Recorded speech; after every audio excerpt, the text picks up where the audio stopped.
let's talk about the Doubling-Back Aversion. This channel is all about clear thinking, problem-solving, decision-making, and discovering those literal and metaphorical treasures.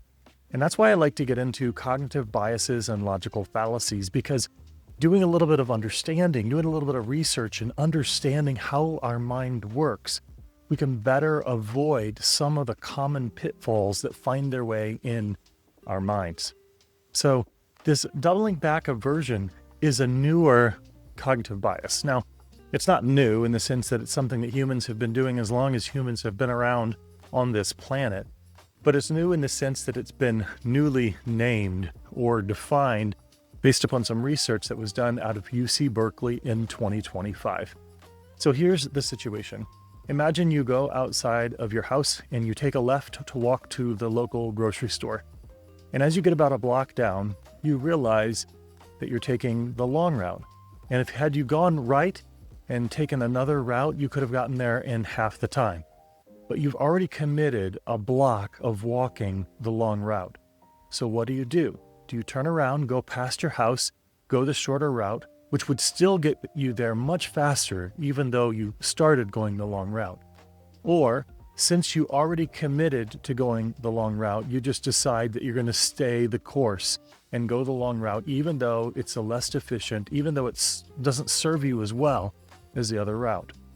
Well, this newer cognitive bias, or more newly identified or named cognitive bias, points out that people consistently will choose to stay the course. They will go the longer route. They'll just say, well, I've already started this direction. I don't want to lose the effort that I put into that one block, so I'm going to go ahead and just keep going this route. No, in fact, they're losing more by staying the course. But that's how their mind works. We don't like to lose or waste effort that we've committed to something. We want it to be worth something and of value. And so oftentimes that will lead us to just stay the course when it's wiser and better to go the other route. Now, this is closely connected in some ways to the sunk cost fallacy, which you can check out my other video or videos on the sunk cost fallacy. I talk about it quite a bit. The sunk cost fallacy is this idea that once we commit to something, even when we discover that it's wrong, we find ourselves defending it. We find ourselves staying committed to it just because it's too hard for us to accept the idea that all of that time and energy was devoted to it. Or it's just the way that our brains work. We get attached to our ideas, to our pet ideas and concepts, and we find ourselves believing in them. And we're doing a lot more believing than thinking in that way, even when the belief isn't substantiated by reality. So this turning back aversion is a similar thing, but it's different in that this isn't just about the fact that going left is completely wrong. It's not. You can still get to the store by going the longer route. It's just that it's the least effective, or it's the less effective route. And that is how we work. So imagine all of the efficiency that we lose oftentimes in our lives because we commit to a direction and it just feels too hard to backtrack. There's a mental resistance even when backtracking is the best path.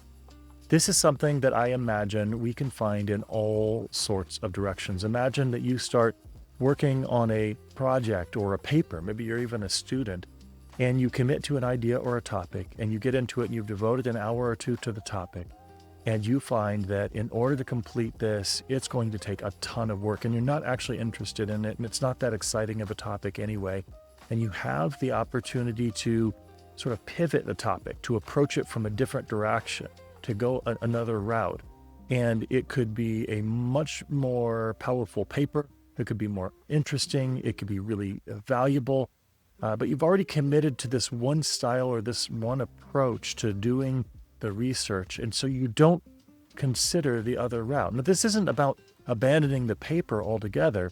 It's just about backtracking enough that you can choose a route that gets you even better results. And we can find ourselves doing this at home if you're working on a home improvement project, if you are trying to solve some kind of problem or puzzle, even in a gameplay, if you're part of one of these national treasure hunts like the John Collins Black treasure hunt that I have talked about quite a bit on this channel over the last year or so. It's a good thing for us to pay attention to because we're all susceptible to this turning back aversion, to the sunk cost fallacy. We just don't want to consider that maybe we wasted a little bit of time. So here's what I'd like to suggest. One of the ways that I believe we can help ourselves overcome these kinds of cognitive biases and fallacies is by reframing what we've learned. So imagine you walk out of the house and you take a left and you're going the long direction and you realize it. But you want to save time. You don't want to have to go twice as far to get to the destination. And so you consider backtracking, but now your brain is resisting. What if you were to reframe it and treat it as a lesson? What if you were able to say, oh, it took me a block to discover this, but boy, am I grateful for that block because now I've discovered it, and in the future, I'm going to be able to make a better decision. I'm going to get better results.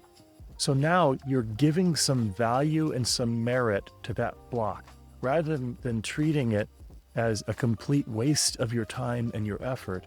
You're treating it as a gift, as a lesson. And maybe that's just enough to motivate your mind to take the better course. I hope you find this useful. I look forward to your comments.